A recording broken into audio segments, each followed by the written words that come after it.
So this is a question that Nyy'xai asked, and actually has, I think, a few components, so we're going to let her lead off. Go ahead. Okay. So for starters, you mentioned once that Nyy'xai and Warp Frenzy are, quote, a bit deranged in this state, but it is controllable, unquote. Is there an equivalence for this for high-stakes Priestess? I remember you saying something about us... Can I stop you right there? Yes, there is. And it is going to be extreme. So one thing I'll prepare you for watching this now, I assume that a lot of you are Nyy'xai watching this, is that, or Nyy'alpha, but I'm mainly focusing on particularly the Nyy'xai aspect, is it is going to be extreme we're talking about, and we're going to be getting into keening behavior. So I'll get into that in a minute, but just you know that, yes, all of the mojos peak in a form that it's very extreme because it's the furthest end of the sort of the pipeline for you, so you have to give a tremendous amount of energy to go out there. So it's almost like the energy it takes to put a plane into the air. So it's beautiful and done right, but yes, you're creating almost like superhuman level energies in you, and then you're going to try to make them land in that far quadrant. I remember you saying something about us being a bit uptight or perfectionistic due to our standards of excellence in this mode. Yes. When there's so much energy being sent down the peaking pipeline, do we become susceptible to the negative counterbalances of the polar power / far quadrant? Okay, is it going? There's the rest of it is, in the case of Nyy'xai in Warp Berserker mode, it seems to be a loss of control, while Nyy'xai, that's an incorrect wording, but you know what I mean. No, you're right. While Nyy'xai's high stakes can seem to go over control. Is this because Nyy'xai are normally very controlled, being subjective directives, yes, while Nyy'xai are normally very unrestrained, being objective adaptives, and how do we skillfully serve these energies without being engulfed by them? Okay, so that's two different kind of questions there. The first is that it's not the same thing as negative counterbalances, but it is very high levels of energy to the point that you are stressing the system. When you talk about keening, you're talking about stressing the system, I mentioned in the other video. So the propensity for negative outcomes, if you don't do it heroically, are getting much, much higher. That's just the way it works. You're working with fire now, so to speak. You're working with heavy, heavy, heavy energies. The other one is the difference between, say, the Nyy'xai and the Nyy'xai. There will be a noticeable difference between the high-stake Priestess versus the Warp Frenzy Berserker. That's because the peak pathway is different. For the Nyy'xai, and really all the subjective directives, there is a beginning of implacable stubbornness that reaches a fruition, which is seems very different, but that's where the cycle peaks as far as the conscious part of it, in a explosive carefreeness. The Nyy'xai and the other objective perceivers are going to start from an explosive carefreeness, which seems actually natural to them, but then it's going to culminate in the far quadrant in an implacable stubbornness, which seems very, very foreign to them. So yes, that is just the natural character of it, and it will seem very different both from, say, your inspirational partner, but it'll also seem very different from your sort of native, normal powers. Yeah. Because you are trying to send the biggest amount of power you can from your source to your furthest conscious shore. So you are hurling this stuff. There's really no other way to do that except that. And keening is therefore linked not only with stresses of yourself, but also the environment. Heavy, heavy stressors which you need to be able to handle, otherwise the peaking will become, can go catastrophic. It can stop and shut down, but at these level energies, it'll be more than just, a flow of stubbing your toe. It'll be more severe. Okay. Is there more to that question? Okay, so in order to talk about the high stakes Priestess, we have to talk about what's going on over there, which is the modulation, and not just modulation, but keening. So the high stakes Priestess is operating from a range of minor modulation at the very lowest end. Major modulation is standard, and keening is where she really shows her stuff. Does that make sense? Mm-hmm. Okay. So we now need to talk about the keening of a Nyy'xai. In order to understand keening, you really need to talk about modulation. So there is a difference between the keening of a Nyy'xai and a Nyy'xai. Because for you, it's going to start with your Z. So my spirits kind of gave me these wordings I think will help you, which is issue, problem, trouble. This is your Z. Now for a Nyy'xai, the Z is pretty much only going to be brought into play when the psyche thinks that there is something of significant value, either possible or in danger. And you should be aware that danger is going to be a larger part of the storyline, because being Z on the far side, it's more oriented to helping out and protecting the main Nyy'xai storyline. And that's why the first thing is issue. Because even when Nyy'xai are not having the world, that's another one too. Another big difference between the Nyy'xai and the Nyy'xai storylines is going to be the fact that it starts from a reactive position for the Nyy'xai. That's very, very, very different. And then it ends in a very, very controlled, conscious execution. So the life lived is more open, permeable, carefree, and the keening ends on that, which is reversed for the Nyy'xai. So the Nyy'xai, even when the world has not come to it, which can be the case often, but it has generated those energies on their own, the Nyy'xai would still like them to keep flowing as they flow, and the Z is there to make sure that keeps happening. So the first thing that really highlights Z is issue. Issue of what? Not flowing. This is the very beginning of modulation, but I will bring keening into it, as keening is simply modulation taken to a more extreme point so that it seems like a noticeably different phenomenon, but it's really just deeper into the spectrum. So what will happen is modulation is you'll become strategic in order to keep the flow going. But at keening level, this is dicey here because Nyy'xai can be bitches, that's true. But there is a coldness that does come from the keening of Z use. When a Nyy'xai, like Lucille Ball, gets really going and she gets in a really good bantering exchange, her comments are going to be a bit cold, sarcastic, even if they're being bouncy with her having good energy. They're going to have like a bite to them, a coldness to them.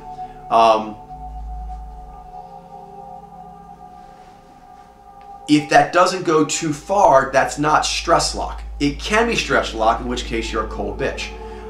That's just the truth. But being cold actually does happen, as mentioned with like the subjective adaptives, that throws people and all of a sudden they start being assertive. And people automatically ding them just for being assertive. Nyy'xai often get dinged just for being cold enough to get the job done. An issue came up and it was handled, but it needed to be handled with a cool sort of disposition. Now it's going to accelerate. I'm actually going to bring these together because we want to create a character. Does that make sense? Okay, that's combined with the first modulation and sort of keening of Vi, which is going to be withdrawal,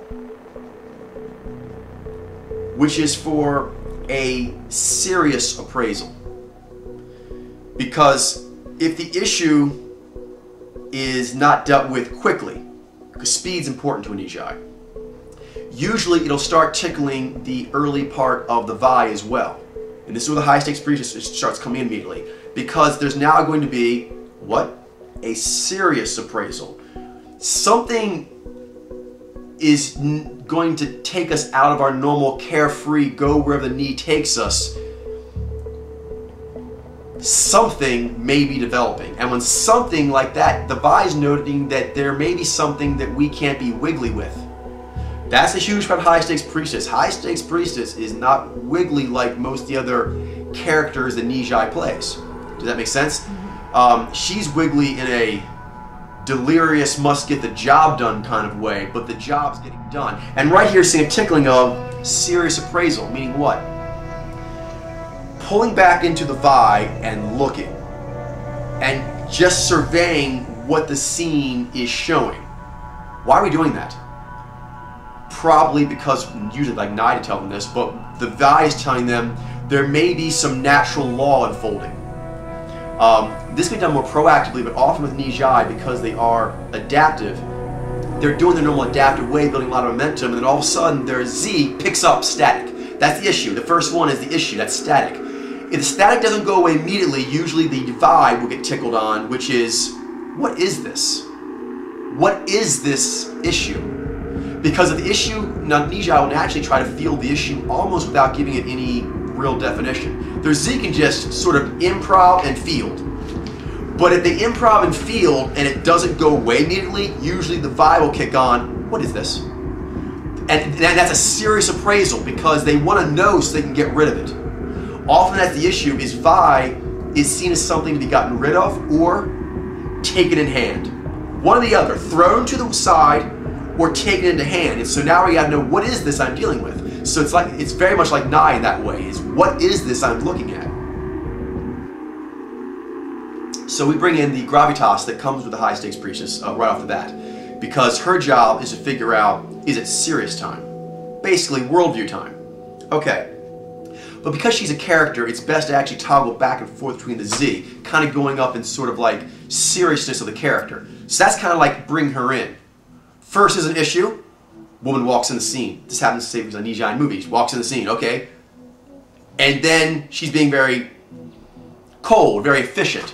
Ah, darn it. But then there is pushback, or maybe not immediate thing, and then there's usually the characters hold and gives a serious look of like, excuse me, is this going, she basically asks the next one, which is the second part of Z. She says, is there going to be a problem? The Vi wants to know, is there going to be a problem? This can be two ways. It can be a problem with Nyy'xai Z Vi, which means a problem with what I'm doing. Is there going to be a problem with what I'm doing? This often happens with Nyy'xai who are going to do performances or something. Is there going to be some problem with what I need to get done? Or perhaps they were just doing Nyy'xai happily on itself, and then the Z started to interrupt. And they did a little Z to make it go away, and it didn't. Now they're like, boom. They give the eyes of like, okay, why didn't you go away? Why did? Oh no, you didn't. Oh no, you didn't. Okay, you should have gone away with my first little Z slap, but you didn't. Okay, and the first one's not really a slap. It's a rebuff. It's a cooling of the natural warmth and investing and empathy. That's the big one. Empathy kind of gets cut on the first one, because if there's an issue, that means what? The Nyy'xai may be in danger. So when Z comes on for a Nyy'xai, its first thing is protect the Xai. So that's why its issue is there a problem with the Xai? Is something going to hurt the Xai's feelings? Perhaps we should give a little anvil here. So usually there's a chilliness, which is why people go, oh, she's being cold. But actually Nyy'xai is supposed to be a little cold bitch if that's what's needed to keep the heroic storyline going. If you are a cold bitch, that's bad. But being a little cold bitchy to get things done, if that's required to get a noble thing done, then that is okay. But now it's going to come up higher, which is this a problem? Now it's a problem because it didn't go away, so what has happened? You see here? Push or buff or chili. Now, a little contest has started. We now have a little contest going on, and that is the realm of the subjective, the objective discernments is contestation. Okay, so Nyy'xai naturally want to have more, whether they know it or not, more Ni and more Xai to keep flowing, because that's how their ship keeps really going. So this is actually static they don't need. This is like a meteor shower of sort of Z projectiles they have to navigate. They're navigating now. So what you're seeing with the problem is damage control. They're going into how to keep my Ni and my Xai going with the most efficient maneuvers. Efficiency. So now we get to the thing people call it pointy. It goes from being cold, more impassive, more disinterested, not empathetic, to a little shoving, navigating to get to safety and bumping people as you do. That is what you need to do if you're in trouble, or people that you care about are in trouble. But this can go to being too hard, to becoming pointy as a way of life. That's bad. Because, yes, people get out of your way, but that's not a heroic thing to just do to other humans. And as a Nyy'xai, that's not the most momentum for you. What it is for you to keep your Ni and Xai going, and as you need to, cold, serious, what is this? And a little shoving, a little elbowing. So that's what it is, a little elbowing, and that will be felt as sort of pointy or hard by the environment.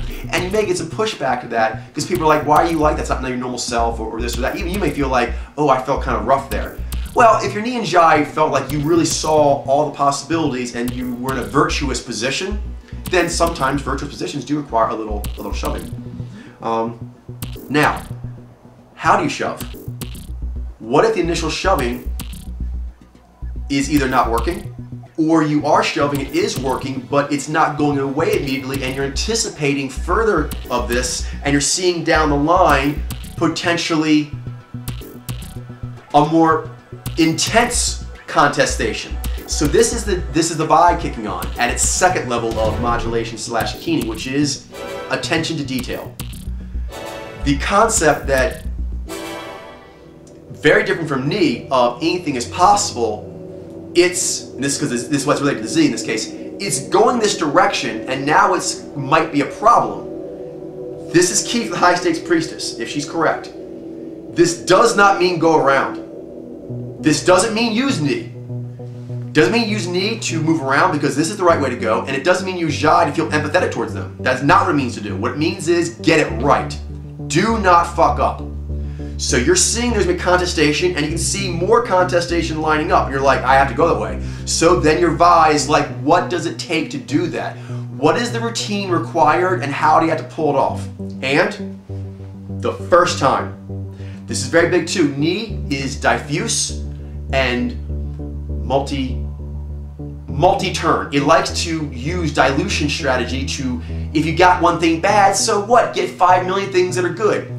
The Vi is saying, the way we're going, in order to keep this beautifulness, to keep this nobility of spirit, we have to go here, and that means we have to navigate this. And if we don't get it right the first time, all this will shut down. The ship will crash. Life will end, so to speak. So there is an obsessiveness that can actually make some people find that unappealing, or make go, gee, she's being so serious. And so you have to watch out about being an uptight Nyy'xai as a life practice. However, being unforgiving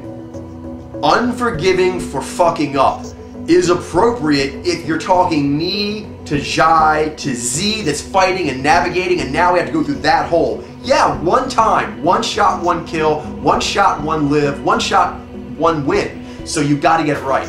So again, this is not what Nyy'xai want to do normally. So that's why the initial tickle of Z would be with Nyi to, it's an issue, let's field it, get rid of it. That's not working, okay, why not? Serious appraisal. Okay, we made it a shove, so you give a little of the hard. Okay, that's not working. Now you're pulling back. Why is it not working, and why is it not working immediately? This usually means what? Hard. There's going to be some hardness that has to happen now. You're going to have to pull off a difficult maneuver. So what is that? And that's one thing Vi does, like nah, it stares it right in the eye. Right in the eye, what do I have to pull off? Is it a 9.7? You'll see Nyy'xai do this in ice skating, for example. A 9.7, 9.8, a 10, what is it? This is well known. In fact, coaches say I shouldn't do this, mess people's heads. But they'll sometimes actually fib to their player and tell them they need a higher score than they do. This actually works for Nyy'xai in a way, in that when they're in the high stakes priestess mode, backing off is not an option. That's not an option. They are engaged, and it's beautiful, it's noble, it has to be.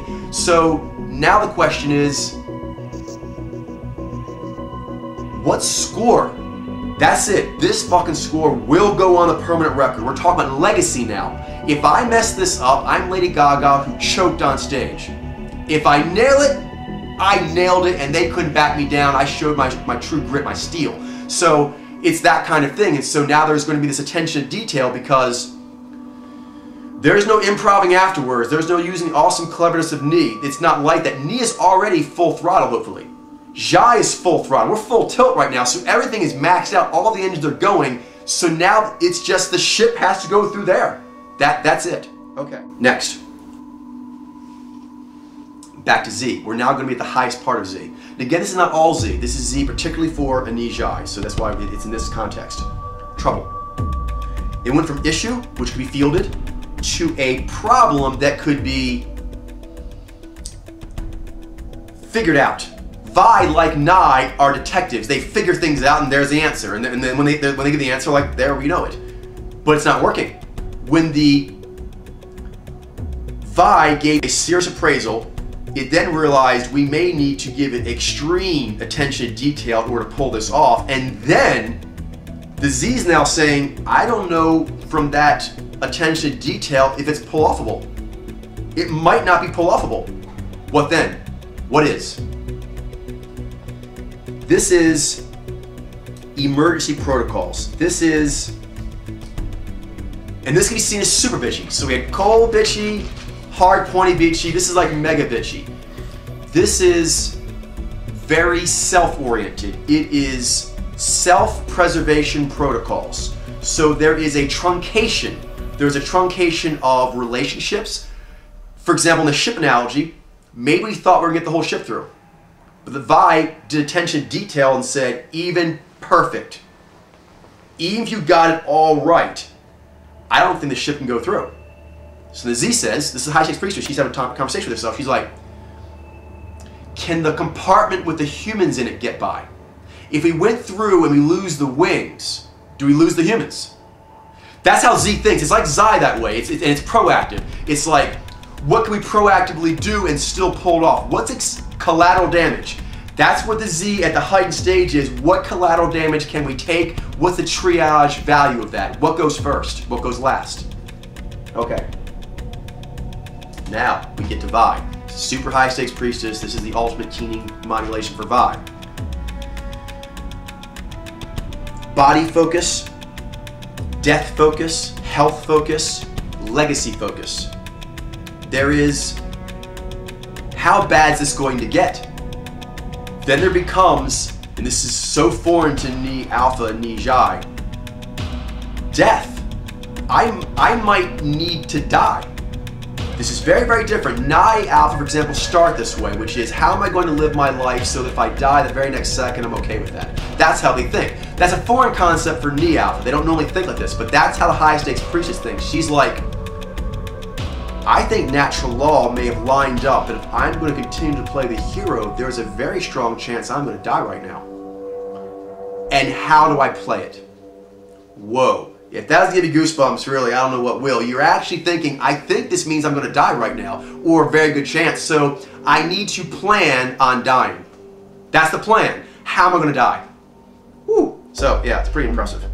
Okay, so death and how you deal with it, because Nyy'xai and Vi are concerned with legacy, basically what it all means. So at this point, the Nyy'xai is now realizing that in flying around and being with the Xai, it ended up getting an engagement that it didn't want or didn't think was going to happen, but it did, and so being heroically had to continue that engagement, and the engagement got rough. Like, shit started having bad damage, but bailing out was not an option.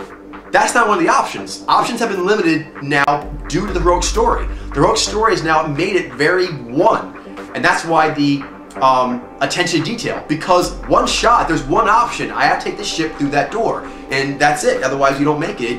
The story ends. So now it's like, what if that's what's going to happen? What if the story is going to end now? How does it end? That's high stakes priestess. If it's going to end now, how do I end it? Very, very impressive. So, is that good? Do you have any questions from there? And I have some examples of such a photo. That's really cool.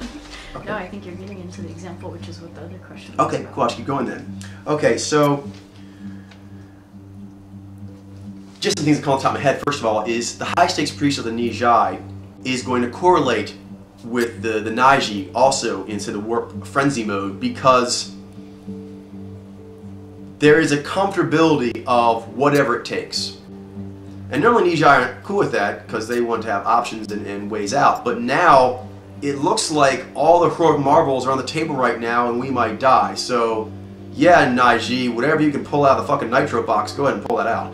So you'll see that, for example, in the Rosetta paintings. One of the things the high stakes priestess is, so the Nyy'xai in high stakes priestess mode, in the Rosetta paintings, there are some women who are just being there all weak or whatever, or just watching the guy, but actually he has some extremely strong women. And they do things on their own right, but in the high stakes priestess, there's also this, which which is a very big part of High Stakes Priestess, a comfortability with danger, a comfortability with death, a comfortability with huge, irrevocable consequences. Because she's in that mode.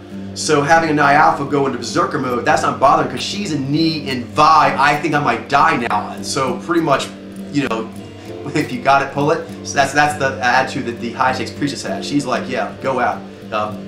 If we're to go out, at least don't go out not having used everything we had at our disposal. So she's extremely comfortable with actually the all-in mentality of a fully, you know, warp frenzied Nyy'alpha. There's also, you'll see in the Frazetta painting, for example, a sort of just natural law staring done by the Nyy'xai when various large creatures or perhaps the Nyy'xai is going to look like it's going to go do some death. That's what happens. The whole attitude is like, well, that's what happens. You know what I mean? When natural law rolls up like that, we roll back. There's just a very, it's very primitive, but it is right to be like that because there's an assault on the overall, story. The story itself might go out. That's why Frazetta paintings are so powerful. He does a lot of, stories at the moment they might have the ultimate win or go out. And so High Stakes Priestess, that's exactly where she rolls. What else? Okay, so one that comes to mind right off the bat is Avatar and also Frazetta painting called Wolfpack. In the Avatar, you see the female lead. She is a Nyy'xai, the character, the actress. Zoe Saldana is also Nyy'xai. And in the scene where the companion, the Nyy'xai, goes unconscious, he's completely defenseless, and this is one thing I want to highlight about Nyy'xai. Their High Stakes Priestess tends to oftentimes have a reactionary quality to it. Either they're reacting to natural law unfolding things and it moves them. For example, like Cat Girl is staring at the moon. She's basically being turned on by the night. And so there is a adaptive quality to it.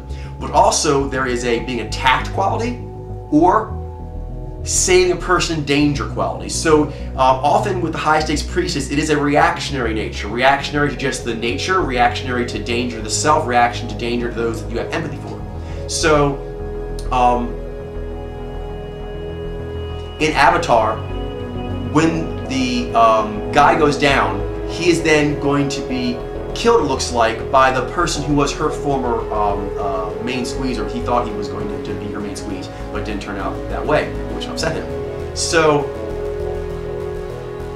throughout this, her main thing is she tries to avoid a lot of responsibility. She's out in the woods, so forth and so on. She knows she's got to be grown up eventually, but she's sort of dodging it. But at key moments, she really shows her strong character because there's several moments where she's, I would say, High Stakes Priestess mode. There, she, without hesitation, knocks the guy off. That's first. That's the Z. No waiting.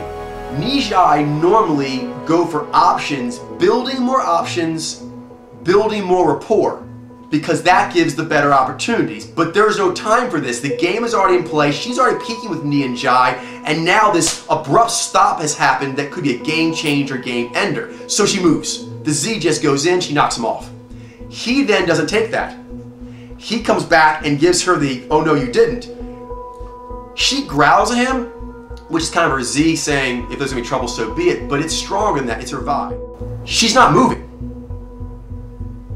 And this is more than just Zhai Tower not moving. That's not moving for the self. She is going forward in a way. She is in front of him. That's a big thing with Nyy'xai. They'll put their bodies in front of a person who cannot defend themselves.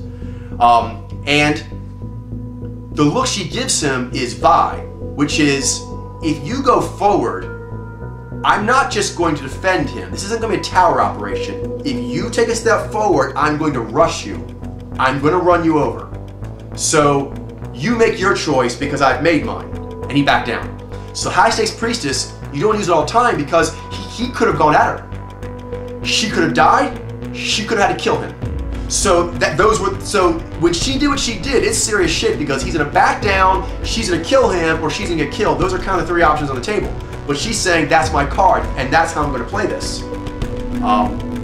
And that's extremely powerful. Then there's a different kind of way of being a high-stakes priestess, less combative, although it did happen in a combat scene.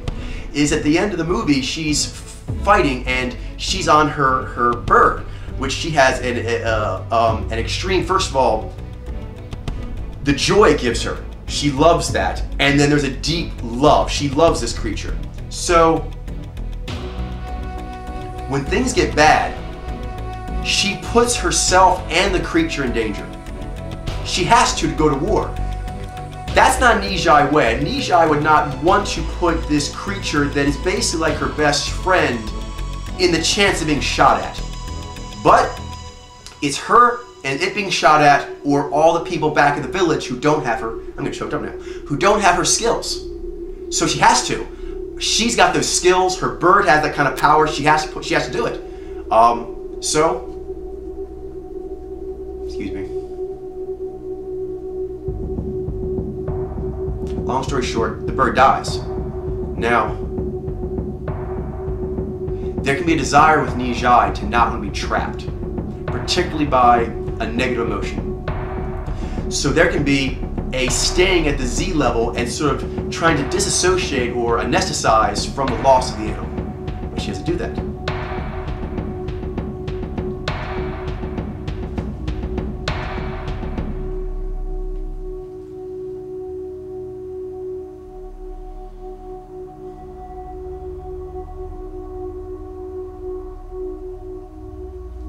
Anyway, she honors the animal. She honors the animal and she remembers it. And she takes the pain. That's a big part about Nai and Vi. They have a direction they must go, and they're not going to go off it because there's a feeling of dishonoring it. She had a life with that animal. That animal's her friend, and she's not going to act like she doesn't care. She's not going to do that. She's going to take it because that pain honors that relationship. Okay, so on the Frazetta one, is there sort of a similar one? Is the wolf pack. It's a very, very powerful painting. It's just so natural, as so many of his are. There's a female there. You don't see her face, but I'm assuming she's a Nyy'xai because just about everyone he paints is a Nyy'xai. And she is basically alone in a cold woods, barren, and she is being now approached and the beginning of an encirclement of herself and a baby. And the energy of it to me just is so powerful because you can see the knee, at least I can, which is she probably was out gathering something for the baby, doing something. It was probably some errand. I get the impression that she would not be out here unprepared like this if she was expecting trouble like this. This was not a wolf pack that she expected to roll up on her, but it did. So there's the Nyy'xai. She's invested. She's invested in that child. So now the Z, this is a case of the Z has come to her. These wolves, these aren't cool Nai Alpha wolves that are her wolf pack. These are wolves that don't know her. She's just food to them. So I like the fact that it's the beginning of encirclement. And you see her sort of sprawled, kind of crawling, like trying to see how she's going to play this. But one thing that screams is, what is she not doing? Running. She's not dropping the child. To me, that's what screams off the painting. Nyy'xai are all about options. When the wolves are coming down, she could run much faster if she dropped the child. It's so obvious that she's a healthy woman, she has energy in her limbs, she's kind of like in a tensed position. It screams run. That's what comes out. There's the danger, but to me, it's the poignancy that she's not running. So, she's basically eyeballing these wolves, saying that you do what you have to do, but this child and I are walking out of here. Or else. There's no other option for me. So, this actually works in the animal kingdom. Mothers have backed all kinds of pack predators off their prey with that drive. You might kill me, but I'm telling you right now that I'm going right at you. You can't have this. So, the protective instinct is a very big driver for the Nyy'xai and the high-stakes priestess. And it relates to the warp frenzy. They talk to one another. This is what my dad would say a lot, which I would agree. Seeing something like that, that should send a Nyy'xai pretty much into instant warp frenzy. If it doesn't, check your pulse, go back to hero medium school, you suck ass. And vice versa. When a Nyy'xai, this is the corollary, sees a Nyy'xai in warp frenzy, that is a beautiful creature of extreme value that you know that is actually in a state of ultimate powerfulness and vulnerability.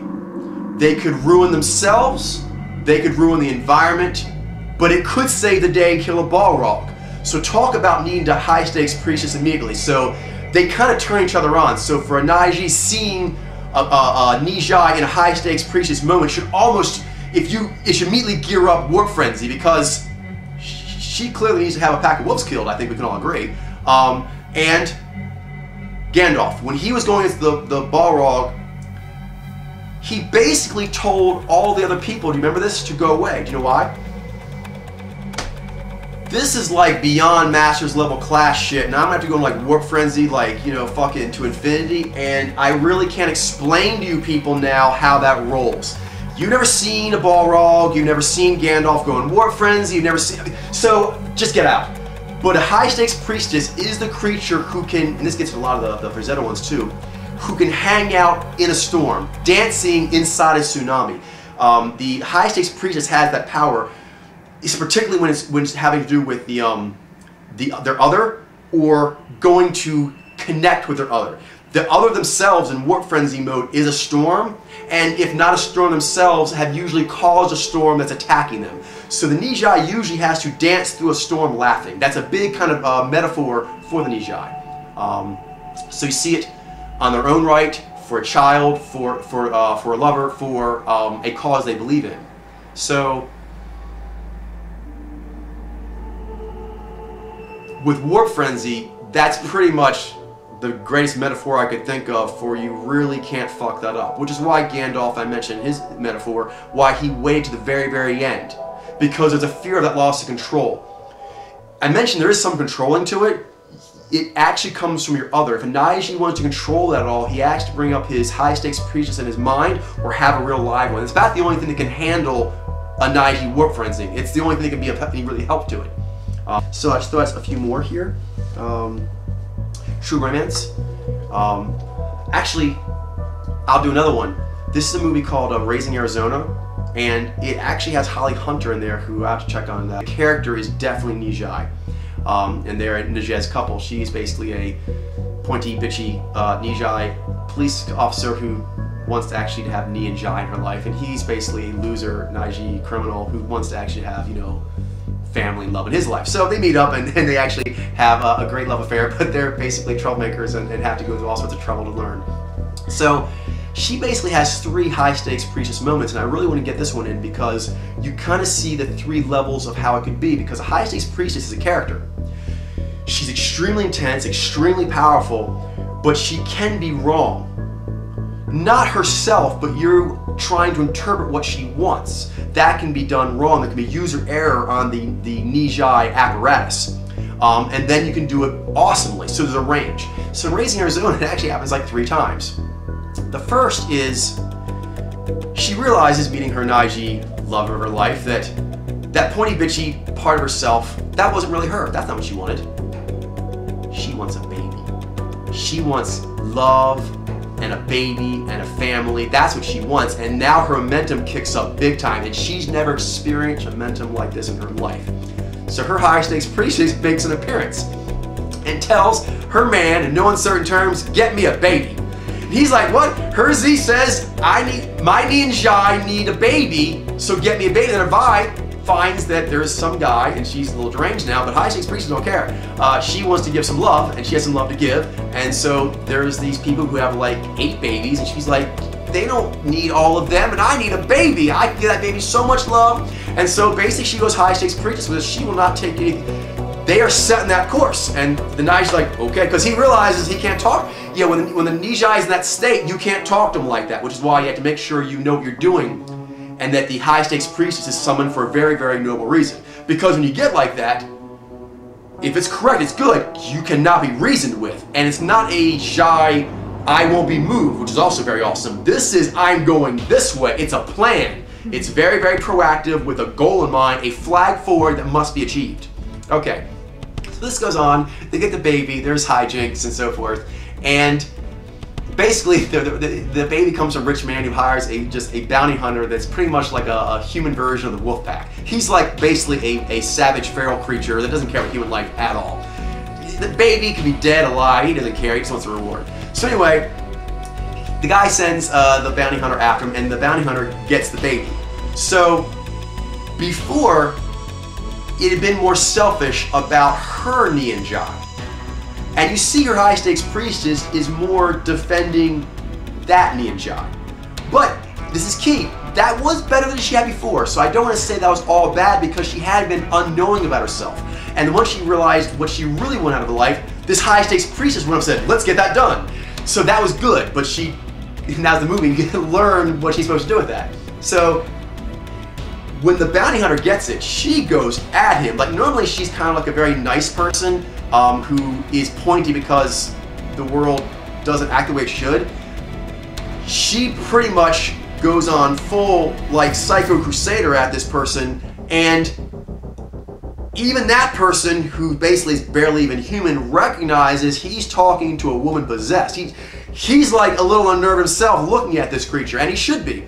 And this is a nobler form of high stakes priestess because it's great that Holly Hunter, I think she's like what, like 5'2", 5. She's a very small, petite person. But when she's walking and says that classic line, "Give me that baby, you warthog from hell," she looks like she's a fucking 300-pound gorilla, and you're actually thinking that dude better give her that baby or she's gonna fucking take him out. Because any creature who summons all their resources to one thing, it's very, very strong. So for Nyy'xai, that's not natural for them. But the upside is, when done correctly, it's kind of like the V Warp Frenzy. It's a kind of Vi that actually even Vi Alpha can't do. It's a delirious Nyi that is feeling virtuous, and the Z has decided that I have to go this way, and then you walk, and you don't care what happens. That's the way you're going. It's amazing how much shit gets done that way. It is very kind of Warp Frenzy. There's a risk of massive damage to yourself and another person if they were wrong. In this case, he's a warthog from hell, so that's fine. But in the initial case, it was, he don't need that baby. I need a baby more. So that was not a very great use in the beginning of a high stakes priestess. It has to be this way. She told her man that's how it has to be. It wasn't the most noble thing. That was more noble. Then there's a third, which is after it's all said and done, she then kind of has an epiphany of, we have to give it back. She now realizes that the high stakes priestess that would do anything, even risk dying against that bounty hunter in order to save the baby, it awakened the even higher form of the high stakes priestess, which was, I want to love someone. And the way to love this baby would be to give it back to its parents. And as sort of a metaphor, she'd been infertile up to this point, and at the end of the movie, the Nyy'xai is having fantasies, as he often does, and he's visualizing a future that he feels almost as like a prophecy of them having this huge family. That basically infertility was really either a state of spirit or something. That once she was able to know her high heroic self, that him too, he has his own journey, but I don't get into it, but they both grow as humans. I do like that. The Nyy'xai storyline, kind of true romance, so they're kind of like fuck-ups, but they have good heart and they're heroic, and eventually actually really turn out well. I have a soft spot for that storyline. So, that's one. Excellent. So true romance is another one. There is the scene in about the halfway of the movie where an assassin comes to kill both of them. But this again is important to note. The way the Nyy'xai do things is, in this case, this was not planned. This was again sort of a wolf pack, a ravenous wolf pack that's come to her. She did not ask for this. So that's important to note, is that makes the hotel room that the assassin gets her at a kind of temple. She was doing Nyi, having fun. She was using Jai, she was being a loving companion to her Nyy'xai fella. So basically she was rocking a heroic storyline, and now all of a sudden she's going to get this Z pushback of, you're going to get clipped, you're going to get taken out. So there's the natural Jai of, I don't want that to happen, but she went to a much deeper place, which was the high-stakes priestess, and that's because of the Nyy'xai. It didn't have to be Nyy'xai, it could have been something else, it could have been a baby. But the assassin was going to kill her, and then he was going to wait and kill him, the lover, when he comes back. So, this, if you watch the scene unfold, she first kind of is like just scared this has happened. And she tries to kind of be cute and sort of talk her way out. Then she realizes that she's probably not going to make it out of this. But then that starts her high stakes priestess coming on. She starts kind of be like, how am I going to deal with this? What is going to be my legacy? If these are going to be my last moments on earth, how are they going to be? And then you can also see in the scene that she realizes that it would be easy to kind of just let him kill her. He's a very scary man, and he looks like the kind of man who likes to take pleasure in pain. He's the kind of man that if you push back on him, he's going to make you suffer before you kill. It's so obvious. The scene is so well done. It reeks. If you push back on him, he's an ugly, ugly, ugly creature. He's going to hurt you. So she has to make a choice. Just die, but at least it'll be quick. He's even said he'll be nice to her, since you're Nyy'xai, you're a cute, nice girl, I don't really want to kill you, but I'm going to, so I'll just cap you. So she could take an easy death. She does not.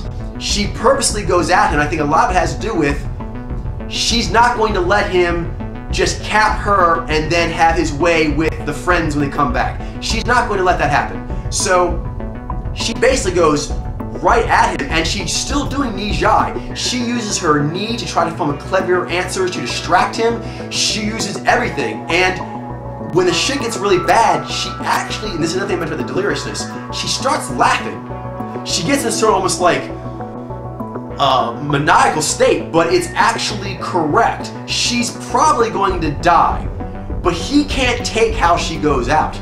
She's gonna go out blazing. Man, I get choked up too. But anyway, that scene is just awesome. And so, that's why she wins.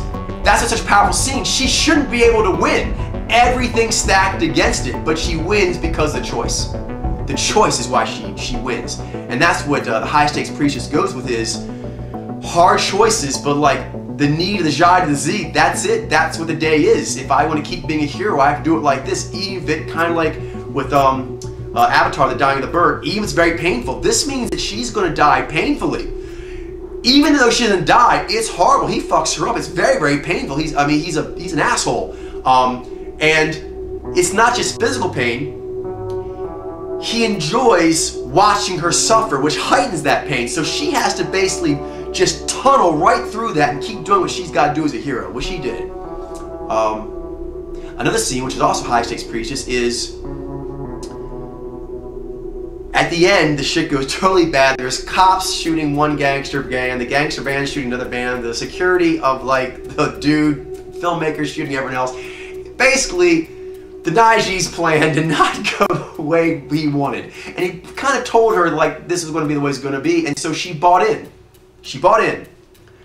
And it didn't go well. And so at the end, she writes something down like on a napkin. And what she writes is, "You're so cool, you're so cool." Meaning, I asked for this. My knee liked your Nai. My Zhai was with your Xi. My Z said, your Zai plan sounds good, I want to do it. And this is how it turned out. I don't want to be anywhere else. This is exactly where I want to be. Just the wolf pack. If I have to die out here and they find my corpse, but it's clinging a baby, so be it.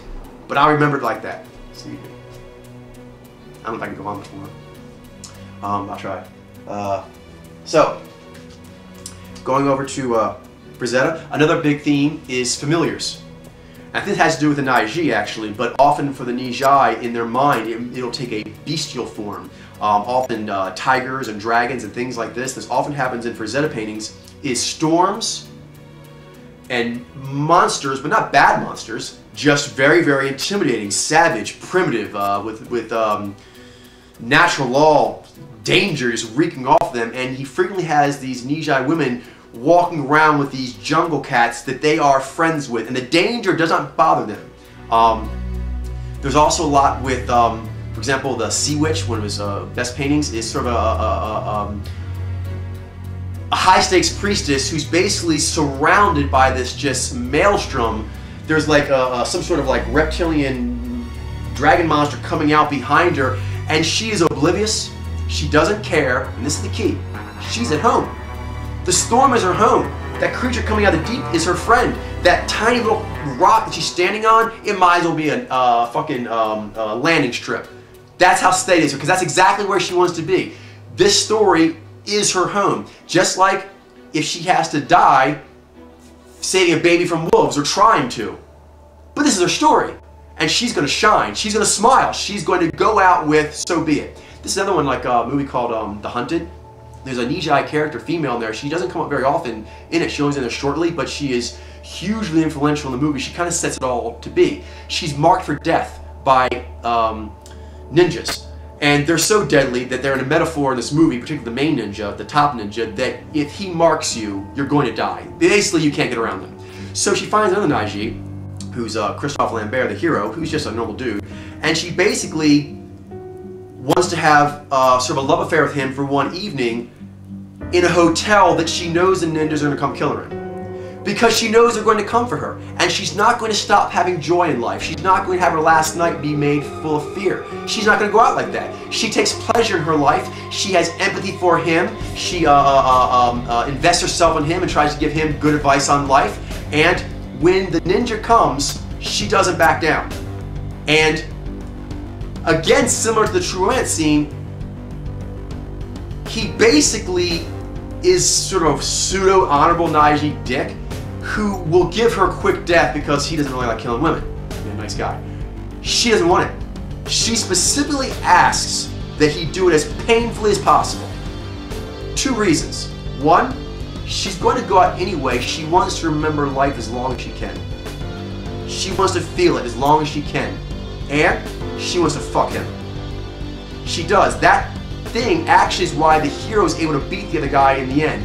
He's not strong to beat the guy, but he learns enough skills, and she has mind-fucked the ninja, which is why he keeps trying to kill the main character, because he can't get out of his head what she did to him. He killed her, but she killed him. Very, very powerful what she did there. So there's a lot of that with the Nyy'xai, is either dying or an act that clearly puts their life on the line, and then everyone has to react to it, and you cannot help but just be floored by it. What else? So overall, familiars, there is a comfortability with that. The storms and danger. Another one he has, I think, is the Dancers of Atlantis, which is like I think the myth that maybe it's not a myth of the dancers. They would dance and flip and do gymnastics over charging bulls.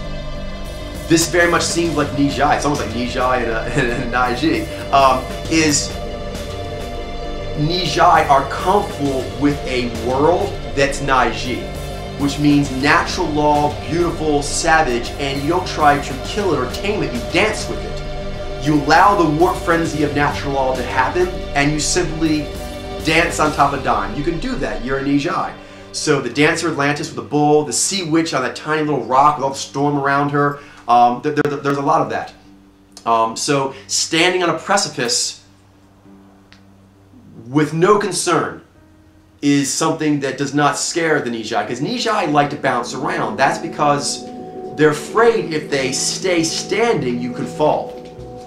So for the high-stakes priestess, there is, I do want to land on this spot, so much so I won't move. You can't move me. I choose this. And it says beyond just not moving, which is also very noble, the Nyy'xai, it's, for example, the woman who went out that way with the ninja assassin. She could have just stared him down with her Nyy'xai and taken the death and given him that you are scum, which would have been also a heroic thing to do as well. But the Vi was proactive. She basically told him, make this evening more unpleasant for me. That's more than just, I won't be broken. This is, I want to go the hard way. It's saying, I choose to go the hard way. Like the woman who won't leave the baby. I could run, which has a much higher chance of succeeding. The chances of succeeding with me holding on this baby are slim, but that's the way I'm going. I'm going the hard way. So the high-stakes priestess chooses to go the hard way, and that choice that huge all-in Nyy'xai Z Vi choice is the only thing at those moments that actually could ever get the win. By accepting the fact that you're going to die and playing it accordingly is the only way you actually have a chance of not dying and saving the day. So I think I'm done. I'm a little worked up.